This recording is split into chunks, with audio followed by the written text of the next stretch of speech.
Hey everyone, today I'm summarizing Zeros by Scott Westerfeld, a fast-paced story about teens with unusual powers. Spoiler alert. Major plot points ahead. This is just a summary, not a review. If you're interested, the purchase link is in the description. Zeros is the name a group of friends with special powers calls themselves. There are 5 of them, each with a code name. Ethan, Scam, Riley, Flicker, Tibbo, Anon, Nate, Bellwether, and Chizara, Crash. The 5 of them are no longer friends because of Scam. His power is the voice, a voice he can't control. Sometimes it helps, but other times it gets him into trouble. The Zeros fell apart when Scam's voice said terrible things Scam couldn't even remember saying. They ended up bonding again because of Scam's voice. Scam just wanted a ride home after a date and let his voice do the talking to get one. He ended up riding with a guy named the Craig, who turned out to be a drug dealer. Scam helped the Craig earn some money, but afterward he got scared and panicked. He ran away with the money. Not knowing what to do next, Scam decided to deposit the cash in a bank. He showed up carrying a duffel bag with around 30 grand, just as 3 masked bank robbers entered. When one of them focused on Scam, he let the voice take over again. It made Scam sound like he knew everything about the robbers, and it worked. One robber, Jerry, got scared when he heard sirens and started arguing with the others. 2 of the robbers ended up shooting each other. Only Jerry survived.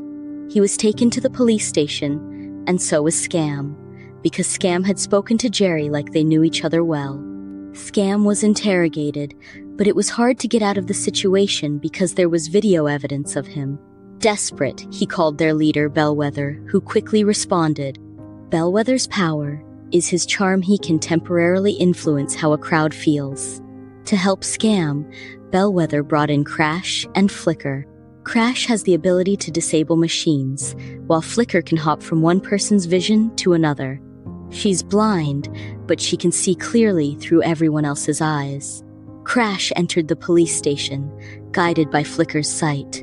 She managed to save Scam, but something unexpected happened. She crashed the entire building system, which caused the prisoners to escape. One of them was Jerry, the bank robber. Jerry has a daughter named Kelsey, who isn't part of the Zeros, but she also has a power. The group hasn't discovered her yet. Her power allows her to connect with and influence the emotions of a crowd somewhat similar to Bellwether's. After escaping, Jerry went to Kelsey for help. He told her about Fig, a friend who owed him 3-0, and warned her not to go home, as the Bagrov might come looking for him and could harm her. He also mentioned the boy from the bank who seemed to know him very well. When Kelsey watched the video, she realized the boy Scam knew too much, because he had even mentioned her name while talking to Jerry. After the Zeros rescued Scam, they had a meeting at Bellwether's place. They decided that Flicker would hide the money, and Scam would stay with Anon. Anon's power is his ability to be forgotten. People forget him as soon as they look away. Even the Zeros know they have a 5th member, but every time he shows up at meetings, they find themselves wondering who he is. No one can ever remember his name. Anon lives in a hotel penthouse. Since he's nearly invisible to others, the hotel staff has no idea he's been living there for 3 years. He no longer lives with his family because they eventually forgot him. At one point, he became so sick he was taken to the hospital, but he nearly died because even his family, doctors, and nurses forgot about him. Scam stayed in the hotel with Anon and experienced the same difficulty remembering him. The hotel was a perfect hiding place until they were discovered. They got busted when a staff member knocked on the door and Scam answered. Anon was in the shower. Later, that staff remembered Scam because his video from the bank was still going viral. Flicker, the blind girl, developed a crush on Anon. She stole his file from Bellwether and had her twin sister make up stories with Anon as the main character. This was her way of not forgetting him. Flicker was able to track Anon down using photos from the file. When she found the hotel, the Craig and Kelsey also discovered it through the hotel staff. The Craig wanted his money back, while Kelsey wanted answers. Due to hotel security, it was difficult for them to reach the penthouse. Kelsey got there before the Craig and ran away with Scam and Anon to avoid him. By that time, the Zeros had become aware of the commotion. When Scam and Kelsey got outside, they were met by a crowd who recognized Scam. To get away, Kelsey used her power.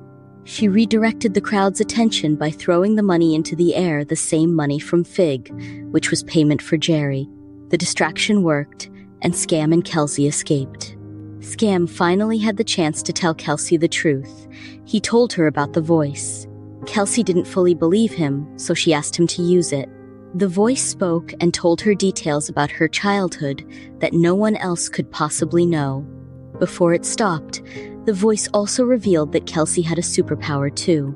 Scam convinced Kelsey that they were meant to find each other and that they should team up to save her dad. Eventually, Kelsey received a text from her dad with an address. She and Scam went there and were stunned by what they saw. Jerry was still using drugs and had become very skinny. Instead of giving him all the money, Kelsey handed him only $50 and some water after realizing he would just use the money for drugs again. On their way out, they ran into Michonne of Bagroff's men, who was after Jerry. He asked where Jerry was, and Scam used his voice to escape the situation. But to their shock, the voice told the truth. Kelsey panicked and ran back toward the building to reach her dad, but Ethan stopped her. He told her there were others like them with powers and promised that the Zeros would help her save her dad. Kelsey agreed. Kelsey was introduced to the Zeros, and together they formulated a plan to save Jerry. They decided to use the Craig's money for the mission. When the meeting ended, Crash announced that she would not be joining them. She was still upset about what had happened at the police station.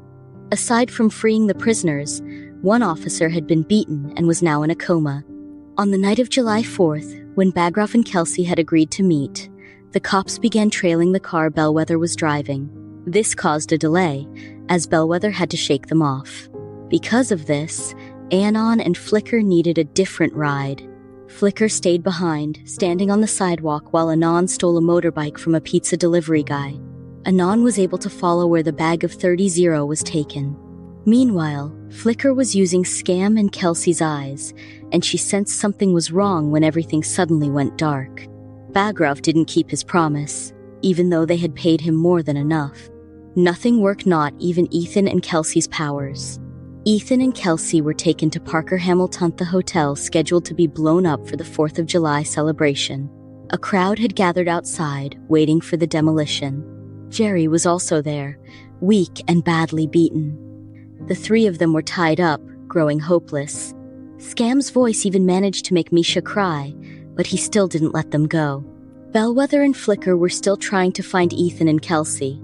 Flicker eventually spotted them inside Parker Hamilton. Realizing they were running out of time, Bellwether called Crash and asked for help. Upon hearing that Ethan, Kelsey, Jerry, and Bellwether were on the verge of death, Crash stole a car and drove to the hotel. With only a minute left before the explosion, she made it just in time. The crowd outside grew restless, wondering why the explosion hadn't happened but Crash had done it. Inside the building, the four of them were already making their way out. Since Jerry's condition was terrible, Kelsey had to act fast to get an ambulance. She teamed up with Bellwether using their combined powers.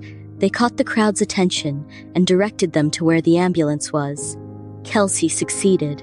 While Jerry was already being treated in the ambulance, the Craig appeared and threatened Ethan. They demanded the money, which Anon handed over. But the Craig still wanted to make an example out of Athanto, show him he shouldn't have messed with him. Before anything could happen, Crash stepped in. She led the Craig toward the demolition controls and triggered a scare that made him and his men back off. At the hospital, the doctor told Kelsey that Jerry's condition was beyond help. There was nothing more they could do. Kelsey and Jerry had a final conversation. They apologized to each other. Jerry told her the truth about her mom. She was still alive, but violent. Kelsey assured him she would be okay. She now had people in her life who cared. After Jerry's death, the Zeros stayed with Kelsey to comfort her. Flicker was the first to leave since she had an appointment with her therapist. Bellwether walked her outside. While he was out, two detectives approached him, the same ones he'd dealt with before, the ones who had tailed him the previous night. They said they were looking for Ethan, but reassured Bellwether that Ethan was no longer in trouble. They only wanted to give the Zeros a ride home. That's the end of Zeros. Thanks for watching.